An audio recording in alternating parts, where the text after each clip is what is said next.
구합니다. 아버지, 모든 영광 홀로 받으셨고 이 모든 말씀 우리 주 예수 그리스도 이름으로 기도합니다. 아멘. 네, 지금 우리 목사님이 잠시 소개를 해주셨는데요. 제가 간증을 위해서 제 소개를 잠시 드리자면, 저는 1985년 개그 콘테스트에서 KBS에서 대상을 수상하고 이제 KBS 개그맨으로 정식 KBS 입사해서 활동을 했어요. 그러다가 이제 가수가 꿈이어서 가수로 전향을 했고, 이제 하나님이 주신 재능이 연예인 쪽에 재능을 많이 주셔서 KBS, EBS, BBS 이런 MC 활동을 이제 많이 했어요. 교통방송 같은 경우에는 DJ로 거의 6년을 이제 계속 했거든요. 근데 이제 이렇게 제가 방송 활동을 하면서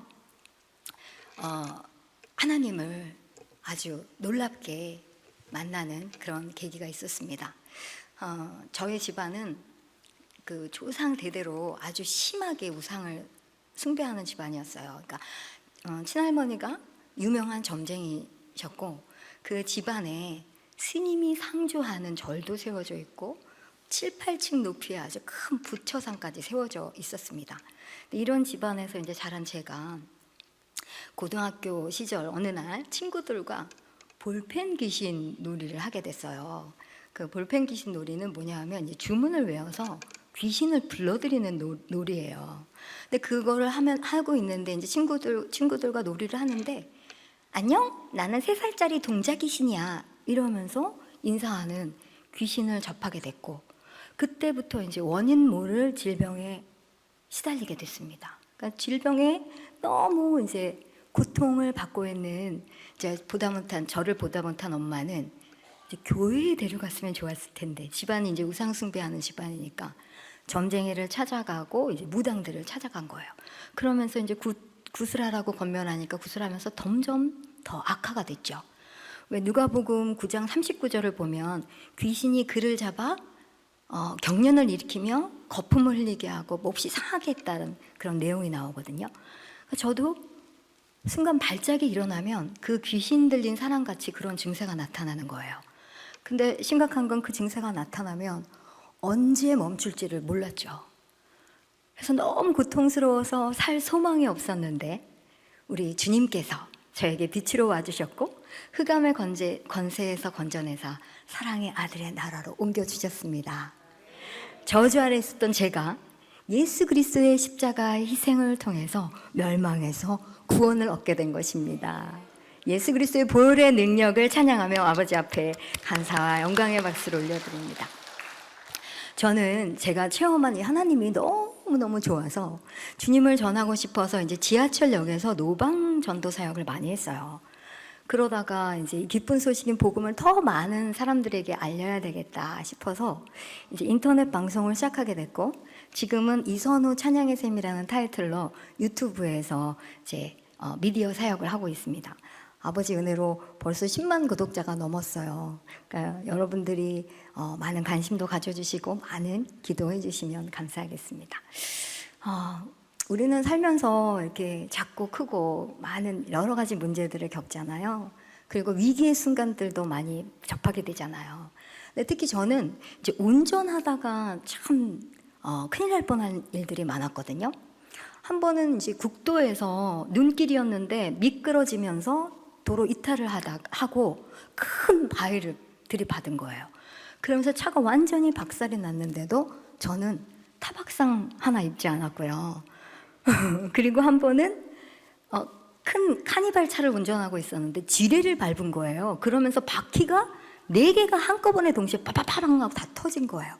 그래서 핸들도 작동이 안 되는 상황에서 무사한 일을 체험하면서, 왜 시편 91편 11절 아시죠?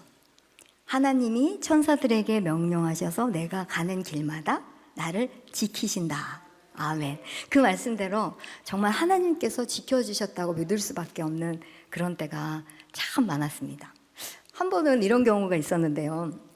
제가 큰 액수의 돈을 잃어버린 사건이에요. 전세 보증금이었어요. 요새는 이제 계좌 이체로 하지만 그때는 이제 현찰로 이제 현찰로 했거든요. 현찰을 전해드렸거든요. 그래서 이제 서류 봉투에 이제 그 돈을 담아서 가지고 있다가 제가 일이 좀 많았어요, 그날. 그래서 약속이 많아서 여기저기 이제 일을 보고 장소를 많이 옮겨 다녔죠. 그러고서는 일이 다 끝난 다음에 딱 보니까 서류 봉투가 없는 거예요. 어떡해요? 그래서 놀래서 막 다시 옮겨 다니던 장소를 다시 갔죠. 근데 아무리 찾아도 없는 거예요. 그래서 다급해진 저는 하나님 앞에 막 울면서 기도했어요. 하나님, 어떡해요? 저 집 얻을 돈이에요. 하나님 찾게 해주세요. 막 그러면서 간절히 기도를 했죠. 그리고 다시 제가 아까 전에 갔었던 장소를 다시 갔습니다. 그랬더니 너무 신기하게 어떤 남자분이 제 서류 봉투를 딱 들고 이거 찾으러 오셨죠? 하면서 건네주시는 거예요. 그래서 저는 일단은 제 봉투가 맞잖아요. 그리고 돈이 맞게 들어있나? 그거 확인하고자 얼른 받아서 막 돈부터 확인했어요. 그리고 나서는 참, 이 돈 찾아주신 분한테 감사를 드려야지 하고 그 남자분을 찾았더니 온데간데 없는 거예요. 저는 그분이 돈 봉투를 건넨 분은 천사였을 것이라고 생각합니다. 네, 이렇게 항상 응답받을 수 있었던 것은 정말 전적인 하나님의 은혜입니다. 그리고 어떤 때는 아주 혹독한 일을 당할 때도 있었습니다. 귀신들에게 지배당하고 있던 한 남자에게 공격을 당해서 제가 죽을 고비를 여러 번 겪었는데요. 한 번은 그 사람에게 이제 목졸림을 당하면서 순간 숨이 끊어졌어요. 그래서 왜 사랑과 영혼 영화 아시죠? 영혼과 몸이 분리되는 그런 장면이 나오잖아요. 제 영혼과 몸이 분리돼서 제가 천장에서 저를 쳐다보는 그런 경험도 했었죠. 그 남자는 변형된 목소리로 나는 너를 죽이는 게 내 목적이다! 막 이러면서 저에게 완전히 사나운 짐승처럼 달려들어서 저를 죽이려고 공격을 했거든요. 근데 한 번은 그 사람이 저에게 막 폭력을 행사하는데 제가 순간 죽음의 위기를 느끼고 이제 죽겠구나 하는 생각을 하는 순간에 예수의 이름이 막 떠오르는 거예요. 근데 저는 그 당시에는 이제 초신자였기 때문에 예수 이름의 권세도 몰랐고 또 예수의 이름을 어떻게 사용하는지도 몰랐어요. 근데 예수의 이름은 막 떠오르니까 이 정말 숨쉬기조차 힘든 그 고비의 상황에서 소리도 잘 안 나오는 소리로 예수의 이름으로 귀신은 떠나가라 이렇게 들릴 듯하게 소리를 냈어요. 간신히. 그런데 그 남자 안에 있는 귀신들이 예수의 이름에 순간 결박을 당했습니다.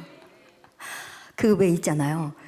강아지가 깽깽깽 거리면서 도망가는 그런 거 있죠. 그것처럼 그 남자가 그 폭력적인 그 행사를 하던 거를 딱 중단하더니 갑자기 뒤돌아서서 하고 도망을 가는 거예요. 예수의 이름이 내 생명을 파멸해서 구속해내셨습니다. 예수의 이름, 구속하시는 예수의 이름을 우리 한번 찬양할까요? 예수의 이름을 찬양하며 아버지께 감사와 영광의 박수를 올려드립니다. 정말 우리의 모든 필요와 도움이 정녕 우리 하나님께로부터 온 것임을 알고 하나님께 더욱 감사하며 앞으로의 인도하심도 확신하는 저와 여러분이 되시길 주님의 이름으로 축복합니다. 저는 이제 찬양 사역자의 길을 가고 있고요. 이 시간에 제가 성령님의 도우심으로 지금 남편도 와 있는데요. 이제 남편이 곡을 붙이고 만들고 제가 이제 가사를 만들었어요. 그래서 이제 성경 말씀이에요, 다. 그래서 찬양 하나님의 선물이라는 찬양을 여러분들께 간증을 나누면서 중간중간 이제 찬양을 들려드릴 텐데요. 하나님의 선물이라는 찬양 들려드릴게요. 너희가 그 은혜에 의하여 믿음으로 말미암아 구원을 받았나니 이것이 너에게서 난 것이 아니요 하나님의 선물이라는 에베소서 2장 8절 말씀 있죠. 그처럼 하나님이 구원의 선물을 주셨는데 이 구원 안에는 뭐 기쁨, 형통, 평강 하나님이 주신 온갖 좋은 선물이 다 들어있잖아요. 네, 이렇게 좋은 선물을 주신 아버지의 사랑에 감사하며 같이 아버지 앞에 감사하는 시간 갖는 찬양이 되셨으면 좋겠습니다.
오셨네. 그리스도를 다시 살리신 것과 같은 능력이 우리 안에 있네.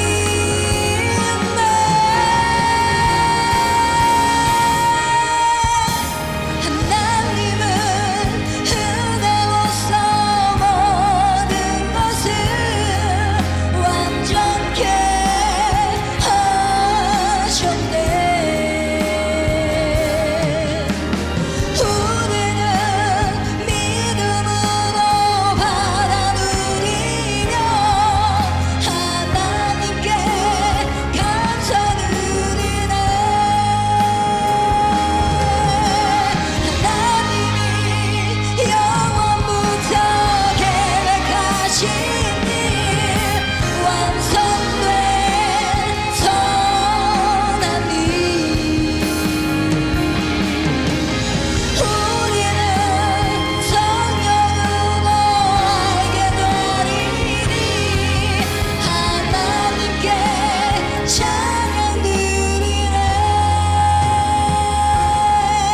하나님께 경배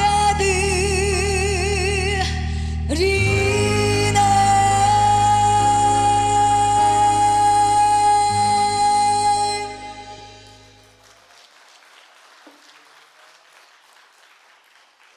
네, 아버지께 감사와 영광을 올려드립니다. 우리는 예수 그리스도를 영접하고 하나님의 자녀가 되었습니다. 이 정체성 자체가 변했다는 것은 참 놀라운 사건이죠. 저도 마귀의 자녀에서 이 하나님의 자녀가 된 그날을 정말 잊을 수가 없는데요. 제가 귀신에게 잡혀서 일상적인 이 생활의 어려움을 겪다가 한동안 발작 증상이 나타나지 않았기 때문에 이제 KBS 개그 콘테스트에 출전해서 이제 개그맨 활동을 했죠. 그러다가 이제 가수로 전향을 하게 되고 이제 가수 활동을 하면서 그 당시 이제 가요 순위를 결정짓는 가요 순위 프로그램이 있었어요. 근데 제가 이제 거기에 상위권에 진입하게 되면서 매니저로부터 가요 순위 1위를 만들어주겠다 그러면서 돈이 좀 필요하다라는 그런 제의를 받게 됐어요. 그래서 제가 너무나 이제 그 당시에는 스타가 되고 싶은 욕심에 저의 이제 차고 집이고 이제 전 재산을 처분해서 매니저한테 건넸죠. 그리고는 얼마 후에 사기당했다는 사실을 알게 된 거예요. 그래서 그 충격에 전보다 더 심한 발작 증세가 나타났습니다. 머리가 너무 아파서 막 머리에다 벽을 짓지으면서 제 입에서는 할아버지, 할머니, 청년, 아이 막 여러 사람의 목소리가 나왔습니다. 그 목소리는 조상들의 목소리였던 거죠. 할아버지는 친할아버지였고 할머니는 그 점치던 친할머니, 또 청년은 공사장에서 공사하다가 전기 감전사로 죽은 친삼촌이었대요. 그리고 그 어린이 목소리는 3살 때 돌을 집어먹고 죽은 아이라고 하는데요. 볼펜 귀신 노래할 때 안녕 3살짜리 동자 귀신이야 라고 인사했던 그 목소리였던 겁니다. 왜 누가복음 11장 26절을 보면 악한 영이 한 사람을 사로잡고 저보다 더 악한 귀신 7을 데리고 들어가서 거한다는 이런 내용이 나오잖아요. 그러니까 엄마하고 저는 이것이 악한 영들의 속임수인 줄을 몰랐기 때문에 정말 죽은 조상들이 온 줄 알았던 거죠. 거기다가 제 입에서 나온 목소리의 주인공들을 저는 삼촌이랑 아이는 모르지만 엄마는 그 조상들을 전부 알고 있고 그 목소리가 정확하게 그 조상들 목소리니까 더 놀랐던 거죠. 그래서 저의 모습을 본 엄마는 놀래서 심장에 이상이 생겼고 당장 수술을 하지 않으면 안 되는 그런 위급한 상황이 됐습니다. 근데 저는 이제 매니저한테 전 재산을 다 건넨 상태이기 때문에 더 이상 융통할 돈이 없어서 이제 수술비를 마련하기 위해서 급히 일본을 갔습니다. 왜냐하면 전에 이제 개그맨 선배가 소개를 해줘서 노래를 부르면서 음반을 팔면서 그 단기간에 수입을 올린 적이 있었거든요. 그래서 또 그렇게 돈을 벌 수 있으리라 생각하고 일본을 갔는데 그 당시에는 일본이 한국의 IMF 같은 상황이었어요. 그래서 돈을 벌기는커녕 한국에 돌아올 여비도 마련을 못하고 낙심하고 있었는데요. 거기서 만났던 아이 언니가 저한테 그러는 거예요. 하나님은 물질 문제도 해결해 주셔. 그러니까 같이 교회에 나가자. 이렇게 권유하는 거예요. 그래서 지푸라기라도 잡는 심정으로 그 언니와 함께 그 당시 오사카였거든요. 오사카에 있는 순복음 교회를 나갔습니다.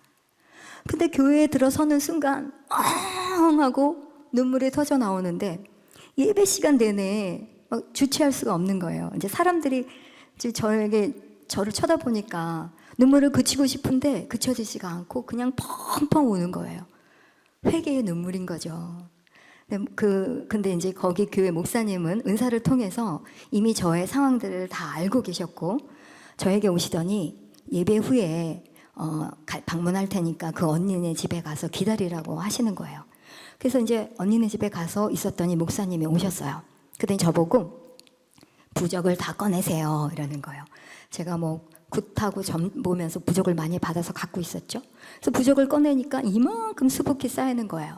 그러니까 목사님은 그 부족을 이제 막 소각하시면서 저를 딱 보시더니 예수 그리스도의 이름으로 귀신은 떠나가라! 아멘. 명령을 하는 거예요. 그러자 이상한 일이 벌어졌습니다. 제가 저를 막 째려보는 거예요.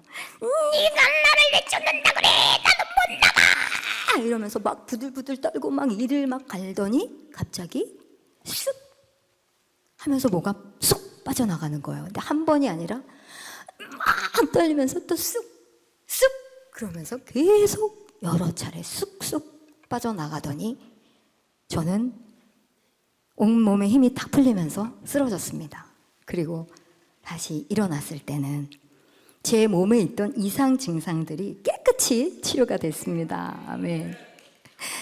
저는 이 귀신에 잡혀서 걸어다니는 종합병원이었어요. 별명이. 그렇게 질병이 많았는데 그 질병이 한순간에 그렇게 귀신이 나가면서 치료가 된 겁니다.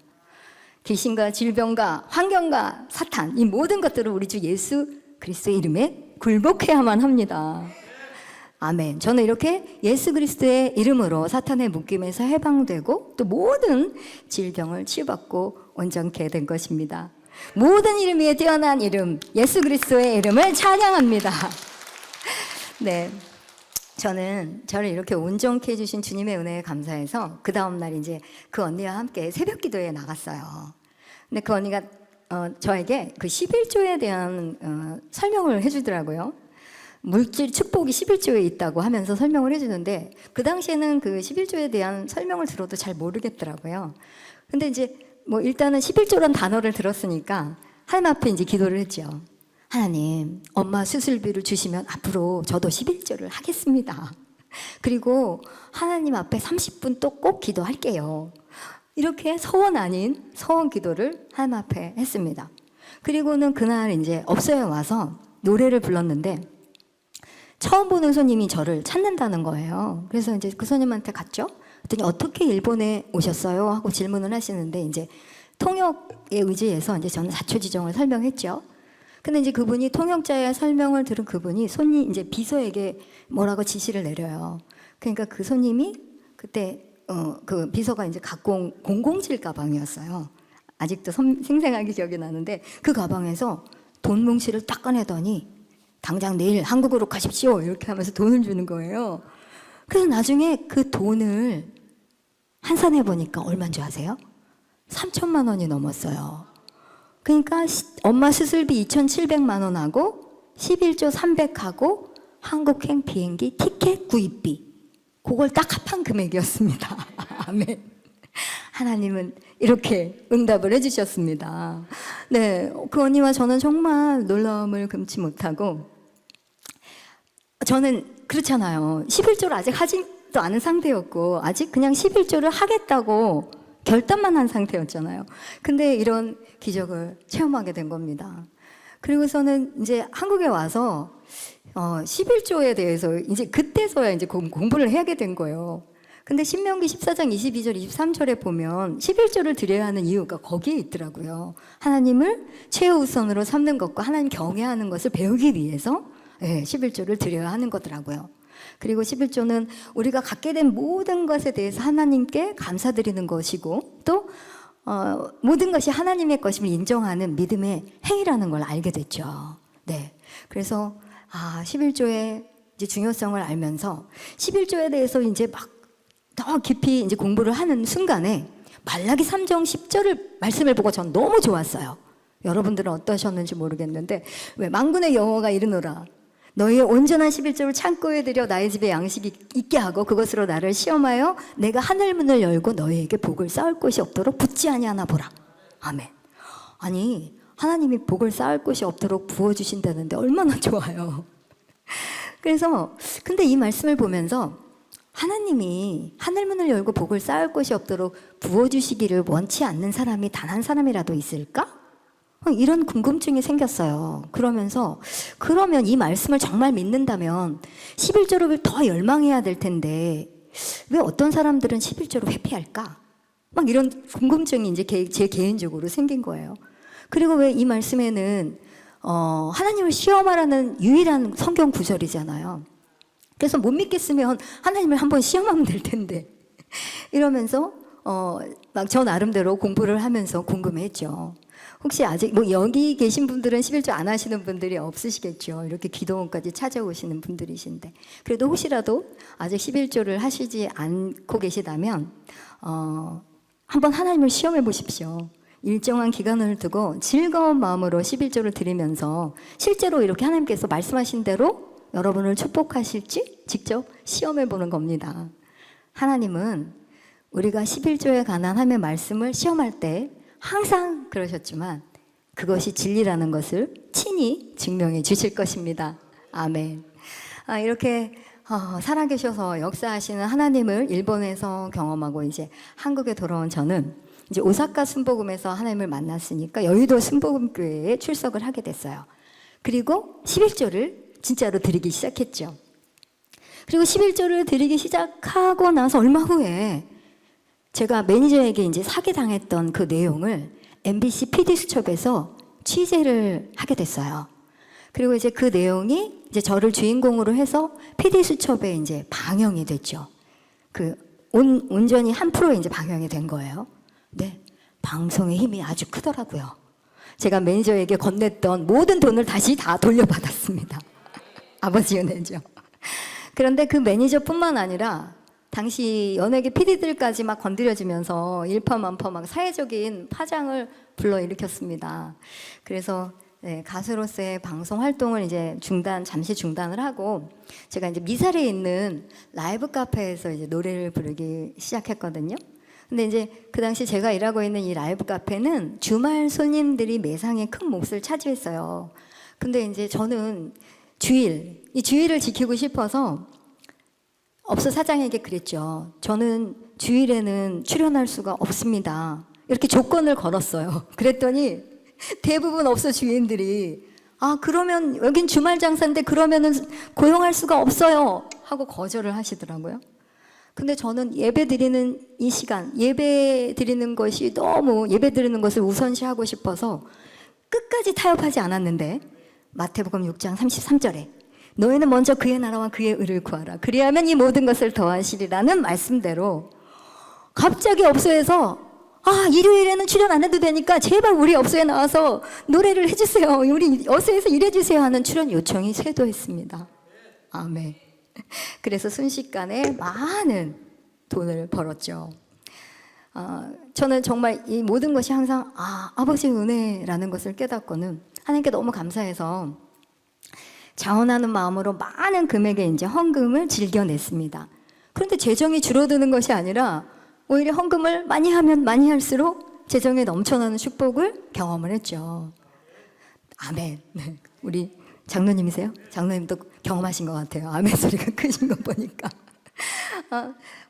정말 우리는 저는 이 11조 헌물을 드리는 것은 그것이 하나님께 우리의 믿음을 보여드리는 방법이고 또 우리에게 모든 것을 주신 하나님께 대한 사랑과 감사 그리고 공경을 표현하는 방법이라고 생각합니다. 고린도후서 9장 7절이죠. 각각 그 마음에 정한 대로 할 것이요 인색함으로는 억지로 하지 말지니 하나님은 즐겨내는 자를 사랑하시느니라. 네, 이 말씀 구절대로 우리가 11조와 헌금을 드리는 동기를 깨끗하게 해서 마음에 정한 대로 드리기 시작할 때 그 고린도후서 9장 7절에 이어서 9장 8절에 이렇게 나오잖아요. 하나님이 능히 모든 은혜를 우리에게 넘치게 하사 우리로 항상 모든 일에 모든 것이 넉넉히 해서 모든 착한 일을 넘치게 하도록 해주실 것입니다. 아멘. 네, 저는 아버지 은혜를 너무 많이 체험해서 아버지하고 이름만 불러도 아버지하고 이렇게 아버지만 불러도 눈물이 참 많이 나거든요. 근데 여기 계신 분들도 하나님의 은혜 다 많이 체험하셨을 거예요. 아까 준비 찬양할 때도 은혜 찬양 부르셨죠? 이번에는 여러분들과 같이 부르고 싶어요. 하나님의 은혜를 감사하면서 이 찬양 아버지 앞에 올려드리겠으면 좋겠습니다. 은혜 찬양 아버지 앞에 드릴게요.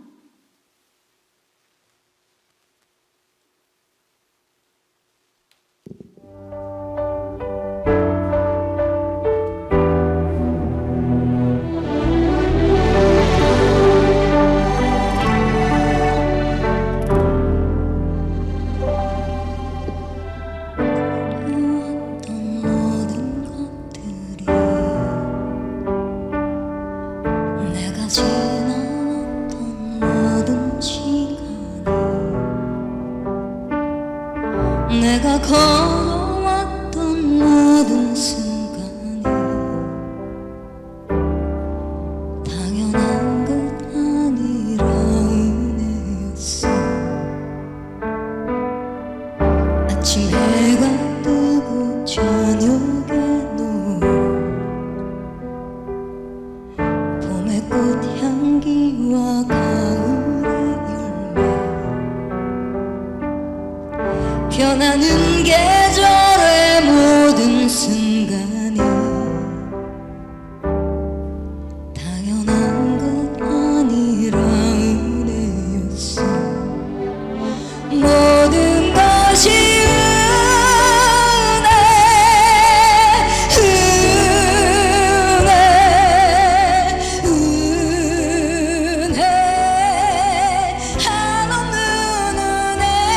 내 삶에 당연한 건 하나도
모든 것이 아버지의 은혜입니다.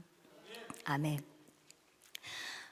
제가 이제 하나님께 11조를 하겠다고 약속했던 제가 이제 11조를 드린 후에 이렇게 물질 축복을 받게 되었는데요. 하나님께 또 다른 약속 한 가지 드렸던 거가 있는데 기억나세요?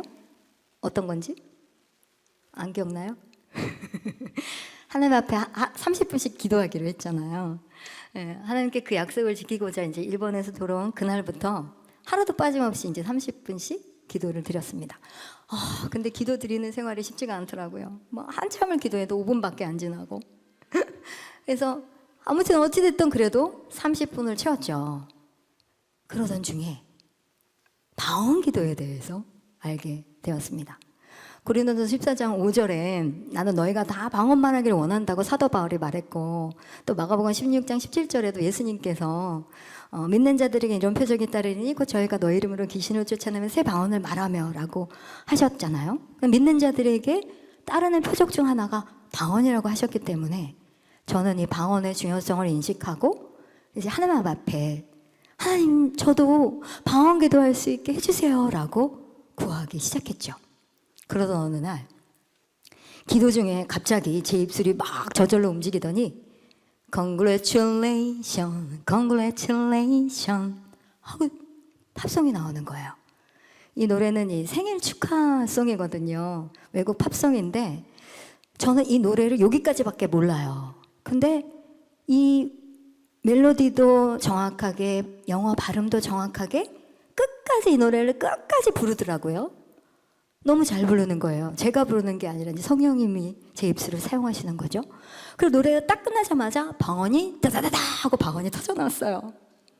근데 보니까 마침 그날이 제 생일날이었어요.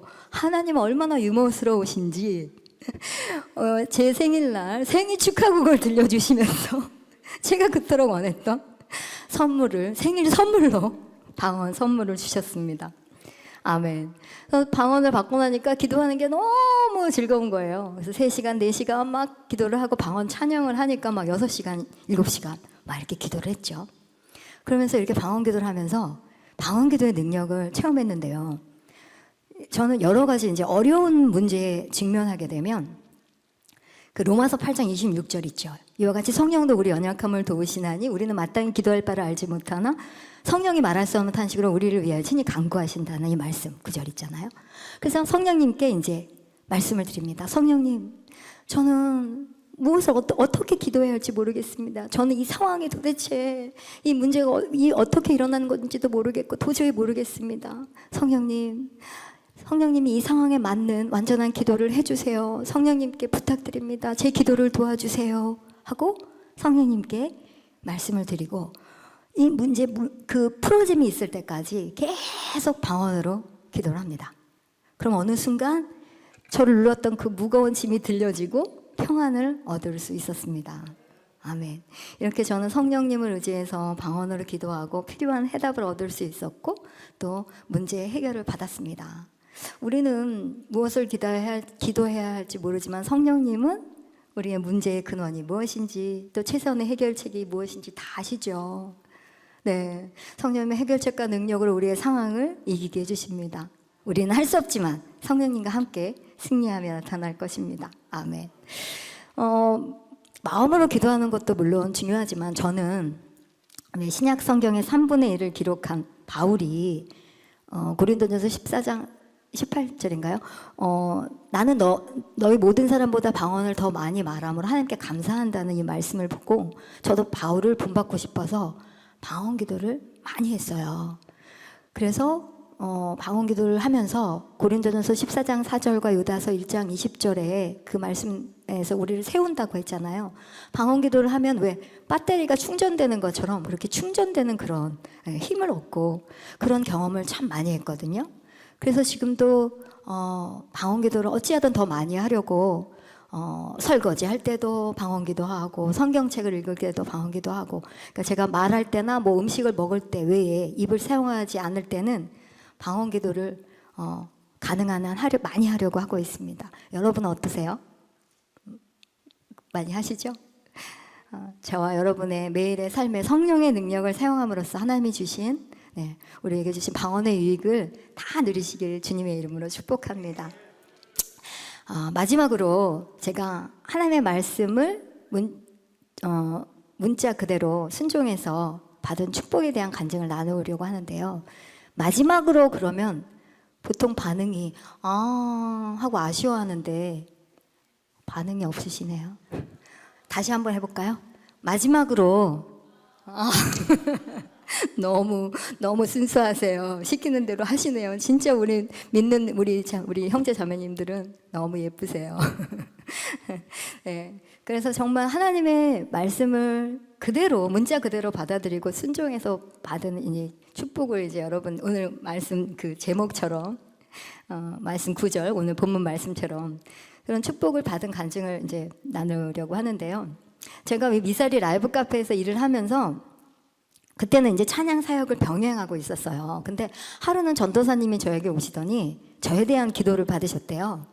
그러면서 하나님께서 세상 노래 부르는 거를 기뻐하지 않으시고 찬양 사역에만 전념하기 원하신다라고 말씀하시는 거예요.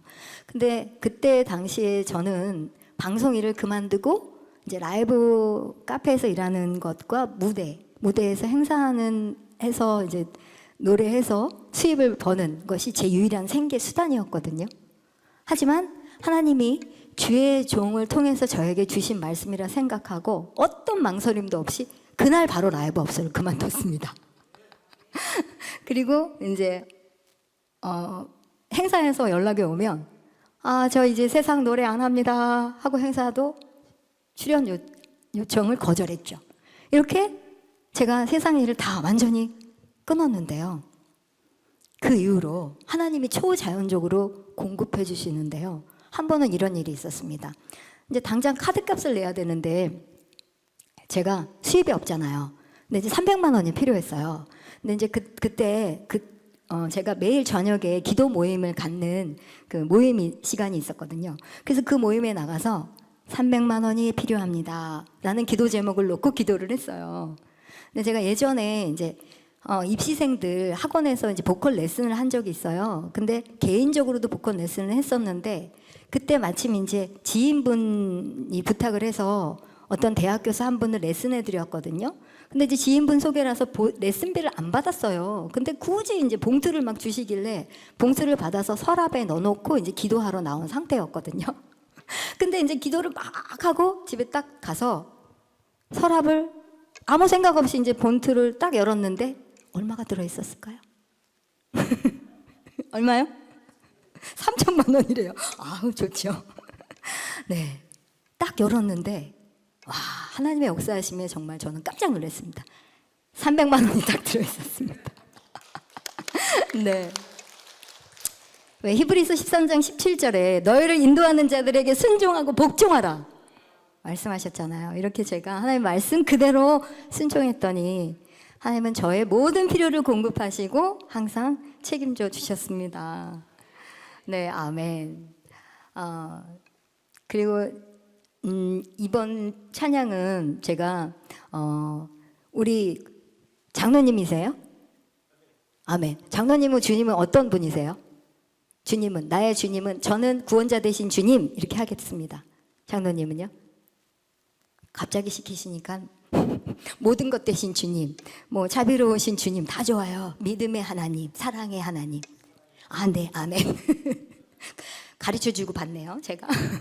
네, 이것처럼 제가 저의 하나님, 주님은 저에게 이런 분이십니다라는 찬양을 작사를 했거든요. 물론 이것도 말씀 구절로 했고 성령님의 도우심으로 한 겁니다. 이 찬양을 먼저 전해드리고 간증을 나눠야 될 것 같아요. 마지막 간증이고요. 그리고 이 찬양은 아까 하나님의 선물은 그 전에 나왔던 거고 이 곡은 신곡입니다. 그럼 보통 또 반응이 우와 이렇게 해야 되는데 반응이 없으시네요. 다시 할게요. 제가 신곡이 나왔습니다. 네, 아유 우리 형제 자매님들은 너무 예쁘세요. 사랑합니다. 네, 축복합니다. 이 찬양을 전해드리고 마지막 나머지 간증을 하겠습니다. 오직 주님만이라는 찬양입니다.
주님은 치유자이십니다. 치료자이십니다. 네. 제가 치유받은 간증을 하기 위해서 이 찬양을 먼저 아버지 앞에 올려드렸습니다. 하루는 제가 이 손에 큰 유리 냄비를 들고 있다가 그걸 깨트렸어요. 그래서 이제 인대가 끊어지면서 수술을 했고 기부스를 풀었는데 이 손가락이 이렇게 굽혀지지가 않는 거예요. 병원에서 뭐 물리치료 받으면 회복된다고 하지만 뭐 손가락이 굽어지지 않을 뿐만 아니라 이제 팔꿈치에 통증이 오면서 나중에 이제 팔이 올려지질 않는 거예요. 그래서 병원을 갔더니 이제 뭐 50견이라고 진단을 하더라고요. 그러면서 약과 주사로 처방을 해줬는데 그 부작용이 너무 커서 병원 치료를 중단하고 이제 한의원에서 뭐 침 맞는 걸로 이제 치료 방법을 바꿨죠. 근데 막 잠을 못 잘 정도로 이제 온몸에 저림 현상이 오면서 결국에는 이 손가락 마디마디가 다 막 변형이 오더라고요. 그래서 병원 갔더니 뭐 어떤 분은 류마티스 관절염, 어떤 분은 또 뭐 퇴행성 관절염 뭐 이렇게 설명을 해요. 근데 이제 이 손가락 뭐 팔 통증뿐만 아니라 나중에는 목이 막 굳어지면서 어깨와 등 전체가 다 굳어졌어요. 그러면서 이제 앉지도 서지도 못하는 그런 괴로운 상황이 됐죠. 뭐 온갖 치료 방법을 동원했지만 아무 소용이 없었습니다. 스스로 아무것도 할 수 없다고 깨달을 때 우리는 비로소 하나님께 부르짖게 되죠. 아멘. 그리고 시편 107편 20절에 그가 그의 말씀을 보내요. 그들을 고치시고 위험한 증에서 건지신다고 하셨잖아요. 제가 지금 질병에 관해서 문제를 겪고 있으니까 어떻게 해요? 치유에 관한 말씀이 저한테는 이제 필요한 거죠. 저는 왜 잠시 이제 제 얘기를 잠깐 드리자면 그 말씀이 너무너무 알고 싶어가지고요. 하루에 한 구절씩 이제 암송을 하고 그 말씀 구절에 대해서 이제 공부하는 시간을 가진 적이 있어요. 어떻게 했냐면 먼저 하루에 한 구절을 암송을 해요. 그러면 이제 암송이 끝나면 그 구절을 이제 잘 암송했나? 이제 종이에 필기를 합니다. 그러면 이제 토시가 틀려요. 암송을 입으로 할 때는 글씨에 하면 또 토시가 틀려요.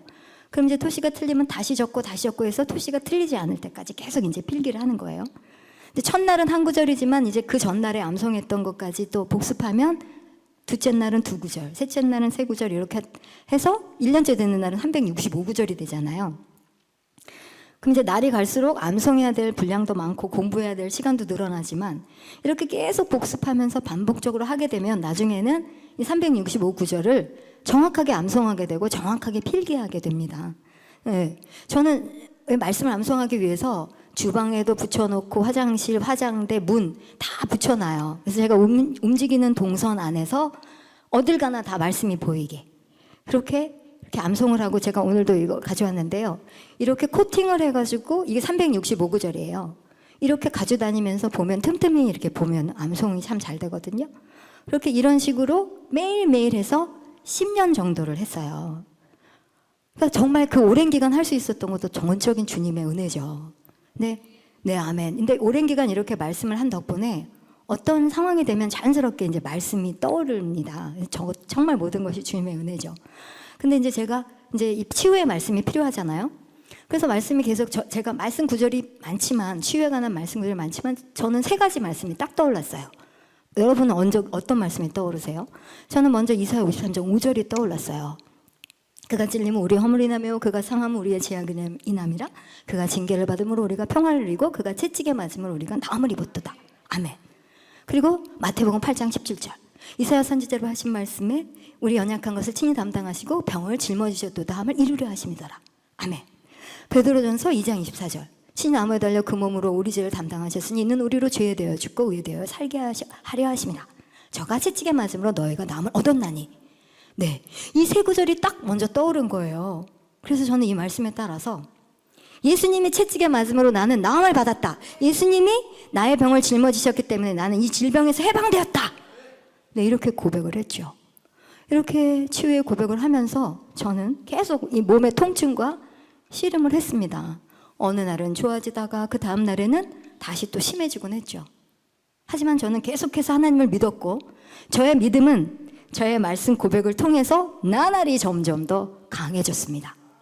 왜냐하면 로마서 10장 17절에 믿음은 들음에서 나며 들음은 그리스도의 말씀으로 말미암는다고 하셨잖아요. 제가 계속적으로 하나님의 말씀을 고백함으로 하나님의 말씀을 계속 들었기 때문에 제 입술의 고백이 제 믿음을 증가시킨 것입니다. 그리고 어떤 날은요, 하루 종일 제 생각과 전쟁을 하기도 했습니다. 마귀가 막 속삭이는 거예요.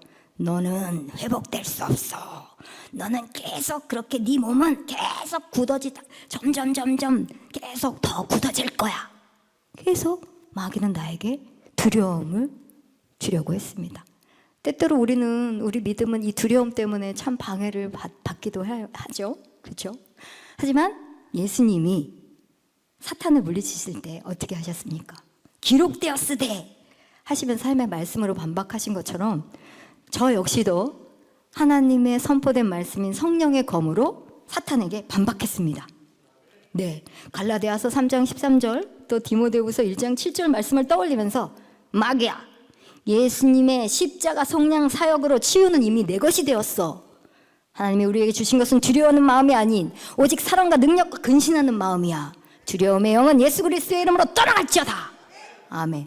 이렇게 마귀를 대적하면서 말씀 위에 굳게 서야 하는 상황을 맞기도 했었습니다. 말씀 위에 굳게 서는 것은 제가 해야 할 일이고 또 역사를 하시는 것은 하나님이 하실 일이기 때문에 저는 히브리서 4장 14절 말씀대로 믿는 도리를 굳게 잡으라고 하셨으니까 끝까지 하나님의 말씀으로 된 이 고백을 붙들어야 했습니다. 그러면서 이제 한의원에서 거의 여러 가지 방법으로 하면서 1년 가까이 치료를 했는데 점점 더 악화가 되더니 나중에는 이제 이 오른손과 팔에 마비 증세가 왔어요. 아예 마비가 됐어요. 그리고는 발이 굳어지면서 갑자기 다리까지 마비가 왔어요. 그러니까 한의사가 하는 말이 아무래도 몸이 굳어지는 게 루게닉병 같습니다. 루게닉병이 뭔지 아세요? 이 희귀병 질환이래요. 그래서 완치 불가능하고 이 병이 진행되면은 결국에 호흡근 마비가 돼서 수년 내에 사망에 이르는 병이라고 하더라고요. 하지만 저는 예수님이 채찍에 맞음으로 나는 나음을 받았다. 이런 자세를 계속 고수했죠. 그리고 부정적인 영향을 받지 않으려고 한의원 치료를 그냥 중단했습니다.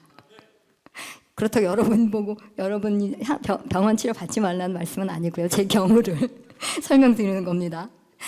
제 몸의 상태는 점점 악화됐지만 악화가 된 거죠. 더 악화됐고 저는 내가 나음을 받았다라는 고백과는 전혀 다른 반대의 방향으로 막 치닫고 있었지만 계속 저는 말씀을 고백했는데 이 말씀 고백을 끝까지 붙들 수 있게 해준 것이 있었습니다.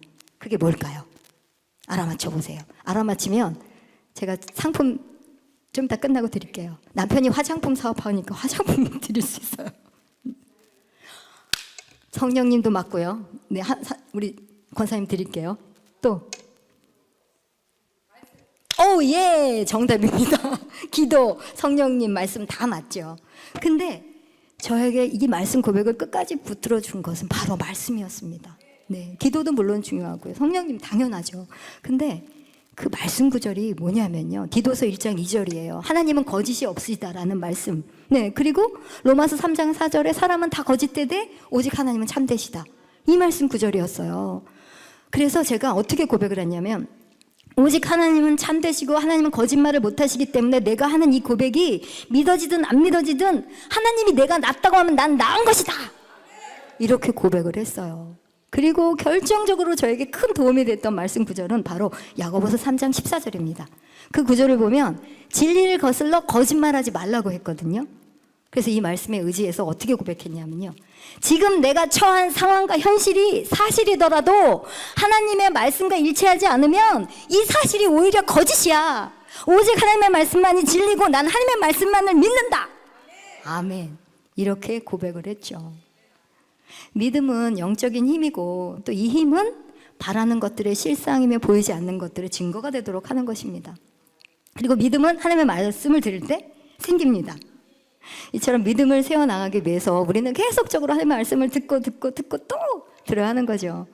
만약에 내 자신이 고백해서 듣지 못하는 상황이면 다른 사람들이 녹음해 놓은 그런 성경 말씀을 들으셔도 한 방법이 될 거예요. 제 이선호 찬양의 샘 들어가면 치유의 성경 구절 모음, 재정 성경 구절 모음이 다 이렇게 말씀마다 모음이 있어요. 그러니까 그 말씀 구절들을 듣는 것도 방법이 되지만 그래도 내가 직접 고백한 것을 듣는 것이 말함과 동시에 들을 수 있기 때문에 훨씬 더 효과적이죠. 네. 저는 우리가 하는 이 말씀 고백은 우리가 하나님의 말씀을 믿고 그 말씀에 일치해서 반응하는 것이라고 생각합니다. 내 고백이 현실과 일치되는 모습이 아닐지라도 로마서 10장 10절에 사람이 마음으로 믿어 의에 이르고 입으로 시인하여 구원에 이른다고는 말씀대로 하나님의 말씀을 믿고 하나님의 말씀을 계속 고백하고 시인하면 결국 그 말씀이 현실로 나타나서 사실이 될 것입니다. 즉 우리가 진리인 하나님의 말씀, 이 말씀을 그대로 말씀 그대로 받아들이고 행동한다면 예레미야 1장 12절 말씀 아시죠? 내가 내 말을 지켜 그대로 이루려 함이라. 하나님이 그 말씀대로 하나님께서는 하나님 자신의 말씀을 그대로 지켜서 이루실 것입니다. 아멘. 저의 치유는 즉각적인 치유가 아니었어요.